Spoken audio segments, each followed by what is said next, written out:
Good evening, everybody. This is Dr. Malika, and this is Transformation Tuesday for July the 18th, 2017. And I am glad to be back. It has been some time since we've had Transformation Tuesday. A lot has occurred for me. Um, a lot of you are aware that my father passed away the end of June. So that is one of the things I have been dealing with. And then just busy with a lot of different things going on, projects and different things that I've been working on. So I'm really glad to be back with you guys to be able to talk to you specifically today about dealing with grief. And I think that this is important because this is a topic that at some point in time, if you live long enough, we're all going to have to deal with the concept of grieving and how to process our emotions in relationship to that. I thought no better time to talk about it than when I'm personally going through the experience of grieving and dealing with the loss of a father. And we know that dealing with the loss of a parent, a child, a sibling, grandparent, whatever it may be, friend, can be challenging. But the reality is that there is a way to do this that's healthier than others. And so I wanted to give some tips and talk about a couple of topics that I think are important in relationship to grieving, not just to the person that's grieving, but also to the people that are there to support them, and also to those who are there just as friends and support system that you may encounter a person that has gone through grief and just how to deal with that particular person. So let's get into a couple things. I have 5 particular things that I want to talk about specifically today in relationship to that. And the first one is specifically saying to the person that is grieving that you are in charge of how you grieve. A lot of times we feel like there is this model of how we're supposed to grieve and how we're supposed to feel with this loss that has come on, whether it's expected or unexpected. The fact is, there's a lot of emotions attached to how to process the fact that you'll no longer be able to see this particular person, whether they be a loved one or a friend. And a lot of people feel like there's an expectation of how they're supposed to feel. And the reality is, you're in charge. There's no one who can tell you what's the proper way for you to grieve. And it's not a person's place to tell you that this is okay and this is not okay. The reality is, unless there's self harm involved or there's harm to another person, there's no wrong way for you to grieve.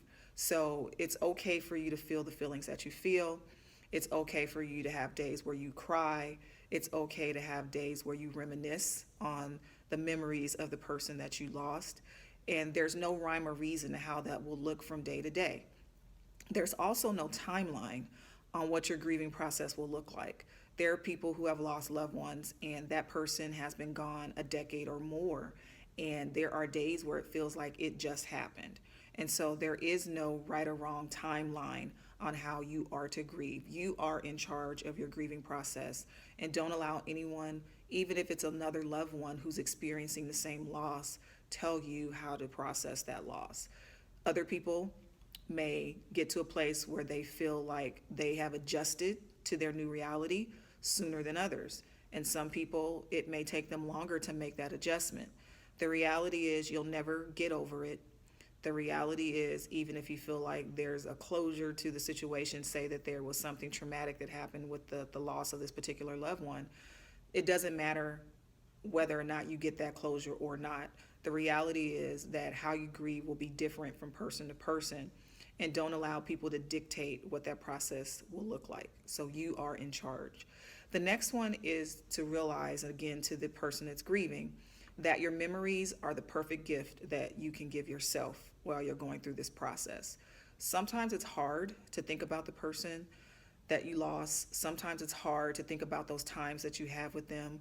It's hard to look at pictures. It's hard to look at videos. But the reality is, those are the greatest gifts that you can give yourself as you're going through this process and as you get some distance from the actual death of the person. It is a gift you can give yourself that is invaluable. There's no price that you can put on that. The ability to be able to see their face when they're no longer here, the ability to hear their voice when they're no longer here, is a gift that you're giving yourself. It may take you some time to be comfortable enough to where you can see those things or hear those things, but don't get rid of them. Those are memories that you want to have, because those are a gift that you'll never be able to get back. You no longer physically have that person here, so you want to cherish anything that you have that can connect you to them, because that will help you as you go through the process of grieving. I'm fortunate enough to where I have a lot of pictures of my dad. Him being a pastor, I have countless videos of him. I get to hear his voice. I get to see him do the things that he did that he was great at. So for me, I look at that as treasures, things that are valuable to me that I never want to lose. And so you do want to look at the fact that those memories are a gift, and those are a gift that that person gave to you. Their life obviously was a gift, and they're no longer here physically, but they left you with a little bit of themselves. So even if you're not prepared to deal with it right now, put those things to the side, pack them up. Eventually, you will want to go through them and remember the special life that you had. The next thing I want to say again is to the person that's grieving is the fact that you have to help yourself first. A lot of times, people that are used to helping others, people who are in help professions, or they just have the personality where they're always assisting other people, will be going through the process of grieving, and they will be busy worrying about others in the process and not helping themselves. So I always use the analogy when I'm talking to therapy clients, or if I'm talking to students, or just people in general, that you can't help others if you don't help yourself.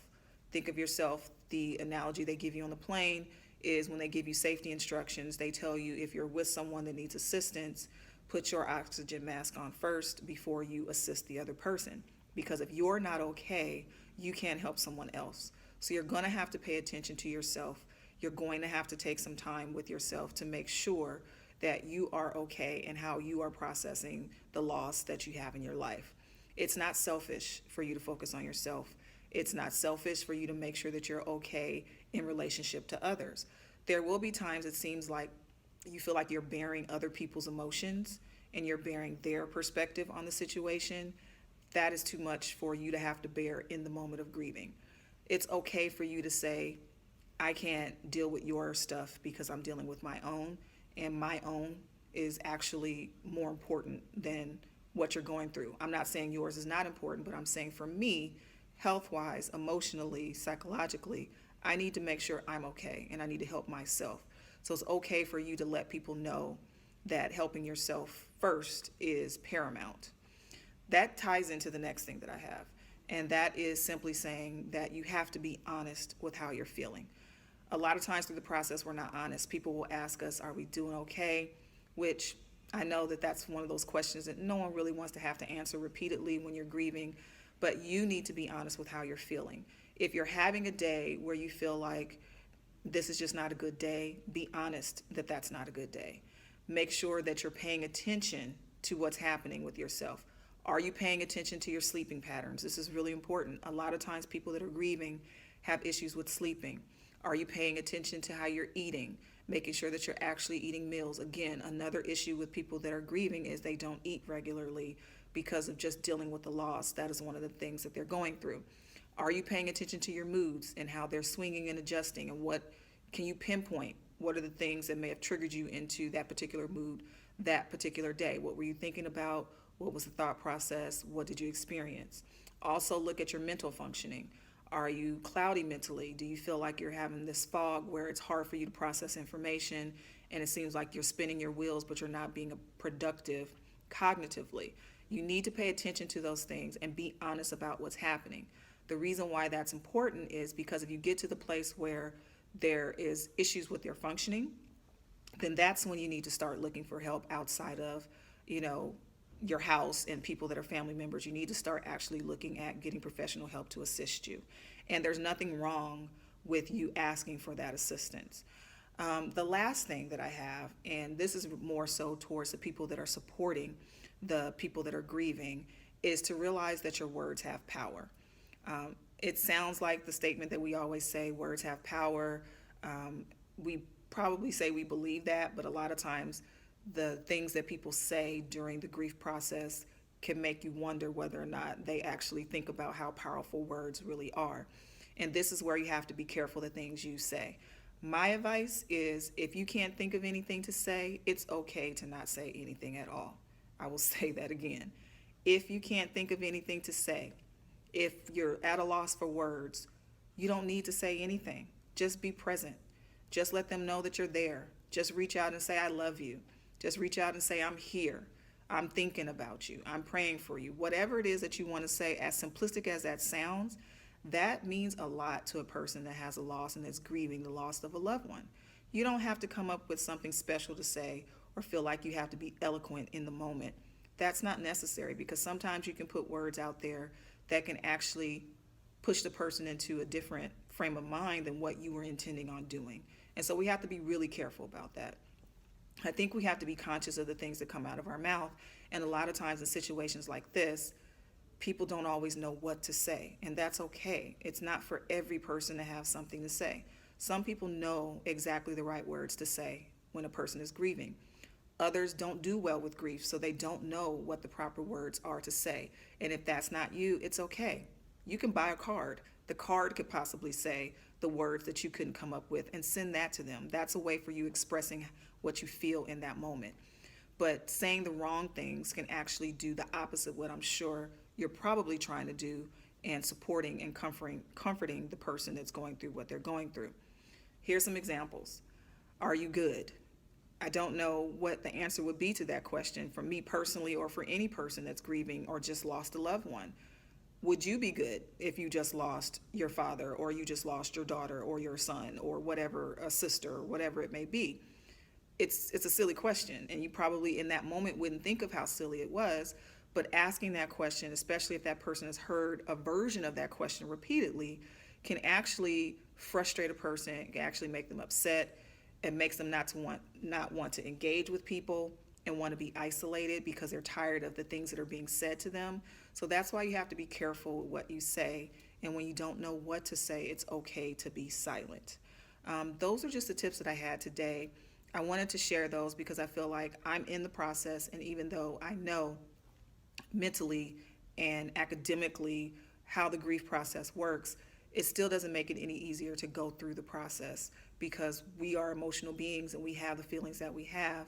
And the reality is that I personally lived 43 years with my father and had a great experience with my dad. My dad was an amazing father. So that loss means a lot to me. And so I thought that I would share where I'm at, because that's always what I try to do, is try to be transparent in struggles and things that I've had and share my personal experiences in hopes of helping somebody else deal with the things that they're dealing with. So I hope that these tips that I gave are helpful. I will try to post at the end of this video some links on grief and some places that you can go to get more information and possibly get assistance if you need that. But I do believe that grieving is a process that happens without a timeline, and you don't need to have anyone put a clock on how long it takes for you to survive the process of how you feel. So remember the steps. You're in charge of how you grieve. Remember that your memories are the perfect gift. Remember that you need to help yourself first, that you need to be honest with how you're feeling and how you're functioning. And then remember those who are supporting and being of comfort, that your words have power. And be careful what you say. And if you don't have the right thing to say, it's okay to not say anything at all. Hopefully something here helped you. As always, you can go to my website, malikambrown.com. You can also go to my social media sites on Facebook, Instagram, and Twitter. It is Dr. Malika Speaks is the handle. Until next week, when we will be talking about a new topic, have a great rest of your week, and hopefully something that was said here today will help you transform yourself into the better version of yourself going forward. God bless you.